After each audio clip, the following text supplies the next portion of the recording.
ফেরেশতা প্রশ্ন করবে মার রাব্বুকা, তোমার রব কে? পরগনা বাজারের আল্লাহর বান্দা মাত্র 3.5 হাত মাটির নিচে যায় বলবে, ফেরেশতারে কি মনে করেছো? মাত্র 3.5 হাত মাটির নিচে আসছি, দুনিয়া ছেড়ে মাত্র আসলাম, রবকে ভুলে যাই নাই। টেনশন করবা না, চিন্তা করবা না, আমার রব একমাত্র আল্লাহ। আমার রব একমাত্র কে? 1 নাম্বার প্রশ্ন আপনার সিগন্যাল হয়ে গেছে, আপনি পাস হয়ে গেছেন। এবার মুনকার নাকির ফেরেশতা বলবে, আল্লাহর বান্দা 1 নাম্বার প্রশ্ন আপনার আনসার দিয়েছেন, সঠিক হয়েছে। আস্তে আস্তে বলবে 2 নাম্বার প্রশ্নের জবাবটা বলেন তো আমার দিনুকা, আপনার ইমান আর আমল আছে, দেরি হবে না, বলবেন দীনি আল ইসলাম, আমার ধর্ম ইসলাম, কি মনে করছো? এবার 3 নাম্বার প্রশ্ন করবো আমার নাবিয়ুকা, আপনার ইমান থাকার কারণে আপনি বলবেন, ও মুনকার নাকির ফেরেশতা আর দেরি করা যায় না, যেই নবী সম্পর্কে আমাকে প্রশ্ন করেছ উনি হলেন শফিউল মুজদাবিন, জনাবে নবী মুহাম্মাদুর রাসূলুল্লাহ, আখিরি জামানার পয়গম্বর। আমি হলাম ওই নবীর উম্মত, নবী হলেন আমার নবী মুহাম্মাদুর রাসূলুল্লাহ সাল্লাল্লাহু। আল্লাহর হাবিব বলেন, আল্লাহর বান্দা এই 3টি প্রশ্নের আনসার যখন দিয়া দিবে, এই 3টি প্রশ্নের জবাব যখন দিয়া দিবে, আল্লাহ পাক আসমান থেকে আওয়াজ দিয়া বলবে, আন সাদাকা আব্দি, ও ফেরেশতা আমার বান্দাকে 3টা প্রশ্ন করেছ, যথেষ্ট হয়েছে, যথেষ্ট হয়েছে, আমার বান্দা সুন্দর করে জবাব দিয়েছে।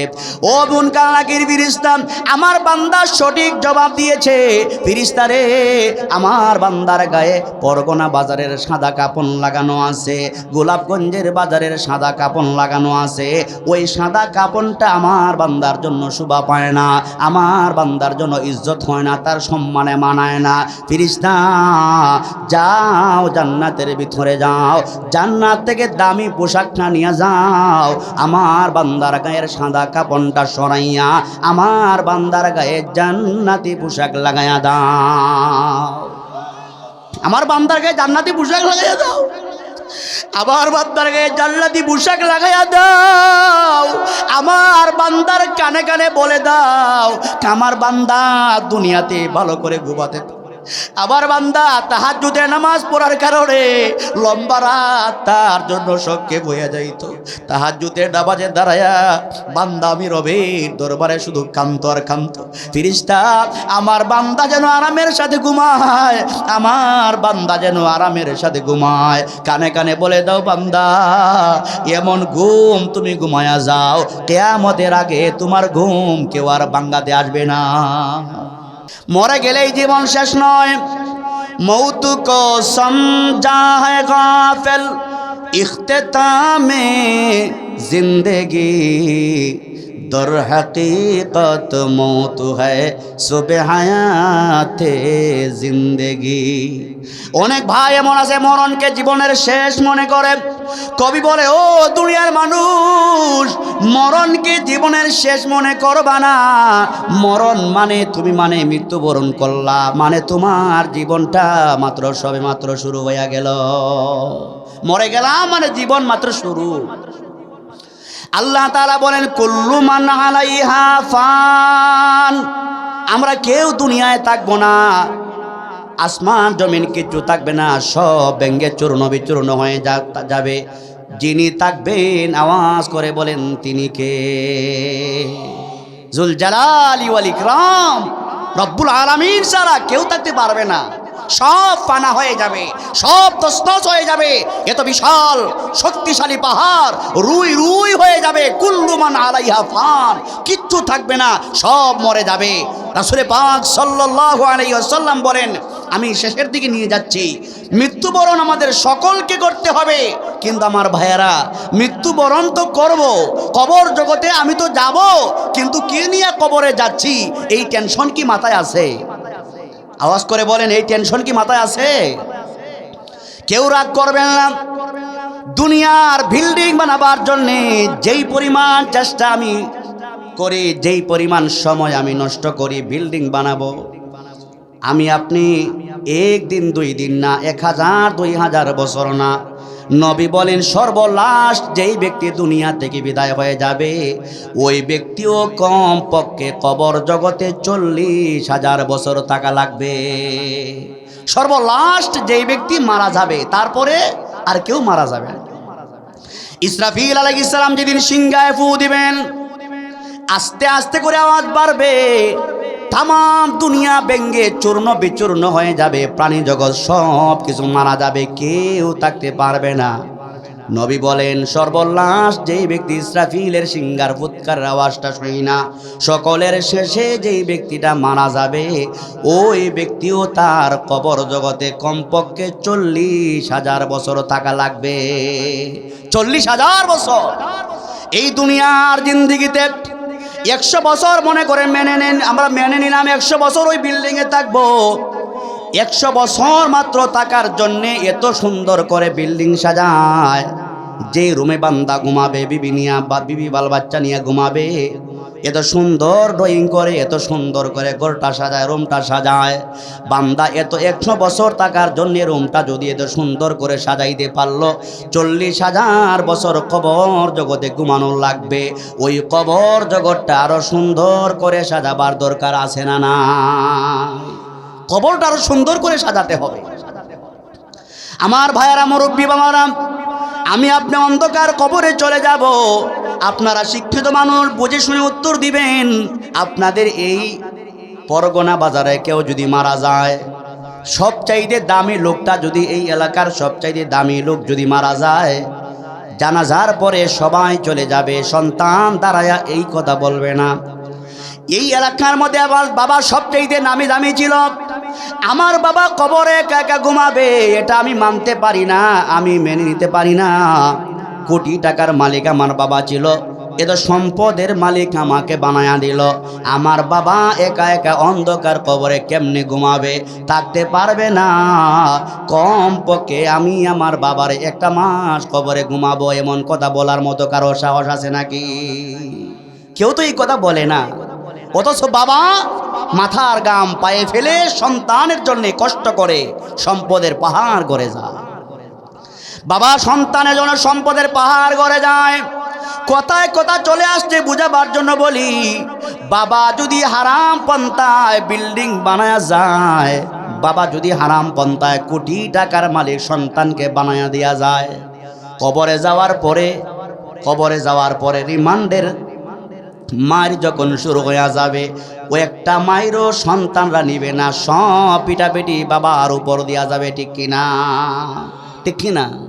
এক চুর মনে করেন বাজারে চুরি করে, মাঝে মধ্যে বাজারে চুরি হয় না, চুরি করতেছে, পকেট থেকে 50,000 টাকা নিয়ে গেছে, আপনি টেরও পান নাই, চুরকে ধরতেও পারেন নাই। চুর 50,000 টাকা নিয়ে গরুর গুস্ত, খাসির গুস্ত যা পারে সব কিছু বাজার সদাই করে বাড়িতে চলে গেছে। খুব মজাদার রান্না বান্না হয়েছে। রান্না বান্না হওয়ার পরে ঘরে ফ্যামিলি যারা সদস্য যারা আছে, ওই খাবারটা কি চুর একা খাবে না সবাই খাবে? সবাই খাবে না?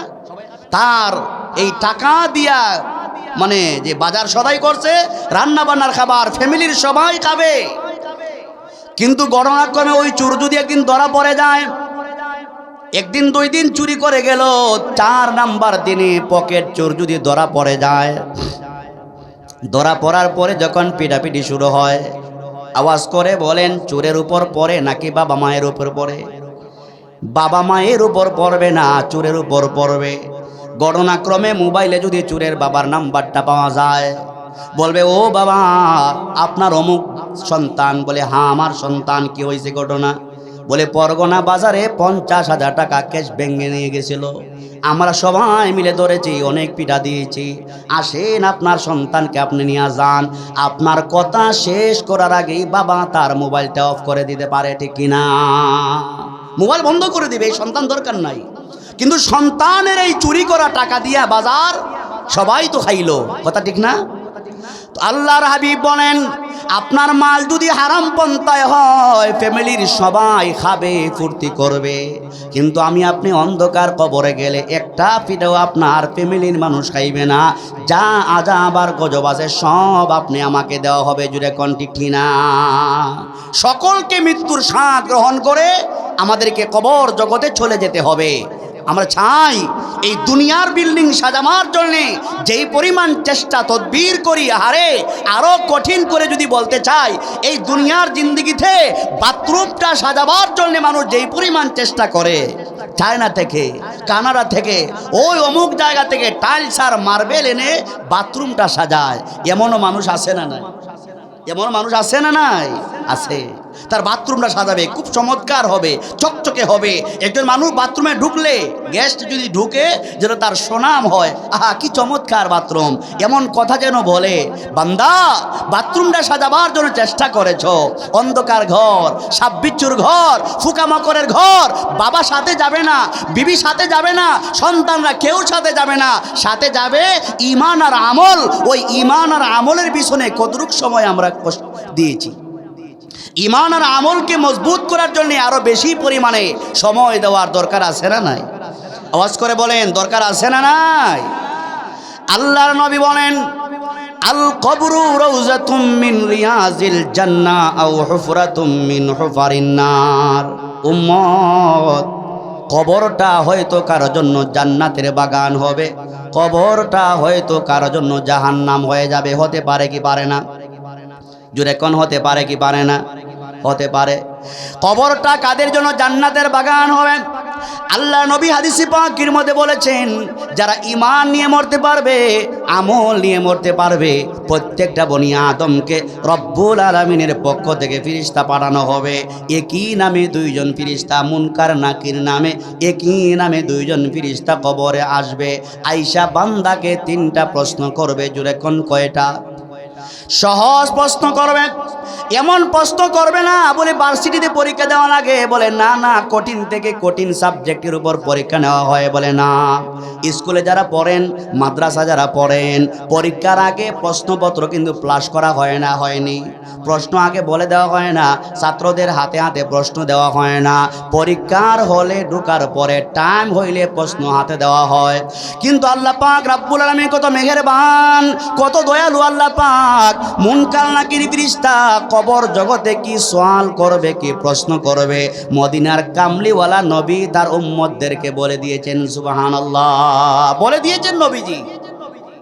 1 নম্বরে প্রশ্ন করবে, মার রাব্বুকা, ও আল্লাহর বান্দা, ও গোলাপগঞ্জের পরগনা বাজারের অমুক ধনী মানুষ, তুমি তো অনেক ধনী ছিলা, কবরে আসছো, জবাব দাও তোমার রব কে ছিল। আপনার ঈমান আর আমল যদি মজবুত থাকে, আর নবী বলেন আপনি বিন্দু মাত্র দেরি করবে না, মনে মনে প্রশ্ন করবেন, হুজুর দুনিয়াতে আরবি ভাষায় কথা বলতে পারি না, বাংলা ভাষায় কথা বলে। মদিনার কামলিওয়ালা নবী বলেন আপনার ঈমান আর আমল ভালো থাকলে বাংলা ভাষায় কথা বলা লাগবে না, রব আপনার কবর জগতে আপনার জবান থেকে আরবি ভাষায় আল্লাহ কথা বলাতে পারে কি পারে না? সত্যি আল্লাহর আছে। ফেরেশতা প্রশ্ন করবে, মার রাব্বুকা, তোমার রবকে। পরগনা বাজারের আল্লাহর বাসী, আল্লাহর বান্দা মাত্র 3.5 হাত মাটির নিচে যায়া বলবে, ফেরেশতারে কি মনে করেছো? মাত্র 3.5 হাত মাটির নিচে আসছি, দুনিয়া ছেড়ে মাত্র আসলাম, রবকে ভুলে যাই নাই। টেনশন করবা না, চিন্তা করবা না, আমার রব একমাত্র আল্লাহ। আমার রব একমাত্র কে? 1 নাম্বার প্রশ্ন আপনার সিগন্যাল হয়ে গেছে, আপনি পাস হয়ে গেছেন। এবার মুনকার নাকির ফেরেশতা বলবে, আল্লাহর বান্দা 1 নাম্বার প্রশ্ন আপনার আনসার দিয়েছেন, সঠিক হয়েছে। আস্তে আস্তে বলবে 2 নাম্বার প্রশ্নের জবাবটা বলেন তো, আমার দিনুকা, আপনার ঈমান আর আমল আছে, দেরি হবে না, বলবেন দীনি আল ইসলাম, আমার ধর্ম ইসলাম, কি মনে করছো? এবার 3 নাম্বার প্রশ্ন করবো, আমার নাবিয়ুকা, আপনার ঈমান থাকার কারণে আপনি বলবেন, ও মুনকার নাকির ফেরেশতা আর দেরি করা যায় না, যেই নবী সম্পর্কে আমাকে প্রশ্ন করেছ উনি হলেন শফিউল মুজদাবিন, জনাবে নবী মুহাম্মাদুর রাসূলুল্লাহ, আখিরি জামানার পয়গম্বর। আমি হলাম ওই নবীর উম্মত, নবী হলেন আমার নবী মুহাম্মাদুর রাসূলুল্লাহ সাল্লাল্লাহু। আল্লাহর হাবিব বলেন, আল্লাহর বান্দা এই তিনটি প্রশ্নের আনসার যখন দিয়া দিবে, এই তিনটি প্রশ্নের জবাব যখন দিয়া দিবে, আল্লাহ পাক আসমান থেকে আওয়াজ দিয়া বলবে, আন সাদাকা আব্দি, ও ফেরেশতা আমার বান্দাকে তিনটা প্রশ্ন করেছ, যথেষ্ট হয়েছে, যথেষ্ট হয়েছে, আমার বান্দা সুন্দর করে জবাব দিয়েছে। ও মুনকার ফেরেশতা আমার বান্দা সঠিক জবাব দিয়েছে। ফেরেশতা রে, আমার বান্দার গায়ে পরগনা বাজারের সাদা কাপড় লাগানো আছে, গোলাপগঞ্জের বাজারের সাদা কাপড় লাগানো আছে, ওই সাদা কাপড়টা আমার বান্দার জন্য শোভা পায় না, আমার বান্দার জন্য ইজ্জত হয় না, তার সম্মানে মানায় না। ফেরেশতা যাও জান্নাতের ভিতরে যাও, জান্নাত থেকে দামি পোশাকটা নিয়ে যাও, আমার বান্দার গায়ের সাদা কাপড়টা সরাইয়া আমার বান্দার গায়ে জান্নাতি পোশাক লাগাইয়া দাও, আমার বান্দার গায়ে জান্নাতি পোশাক লাগাইয়া দাও, আমার বান্দার গায়ে জান্নাতি পোশাক লাগাইয়া দাও, আমার বান্দার কানে কানে বলে দাও, আমার বান্দা দুনিয়াতে ভালো করে ঘুমাতে, আবার বান্দা তাহাজ্জুদের নামাজ পড়ার কারণে লম্বা রাত তার জন্য সংক্ষেপ হয়ে যাইত, তাহাজ্জুদের নামাজে দাঁড়ায়া বান্দা আমি রবের দরবারে শুধু কান্ত আর কান্ত। ফেরেশতা আমার বান্দা যেন আরামের সাথে ঘুমায়, আমার বান্দা যেন আরামের সাথে ঘুমায়, কানে কানে বলে দাও বান্দা এমন ঘুম তুমি ঘুমায়া যাও, কিয়ামতের আগে তোমার ঘুম কেউ আর ভাঙাতে আসবে না, কিয়ামতের আগে তোমার ঘুম কেউ ভাঙাবে না।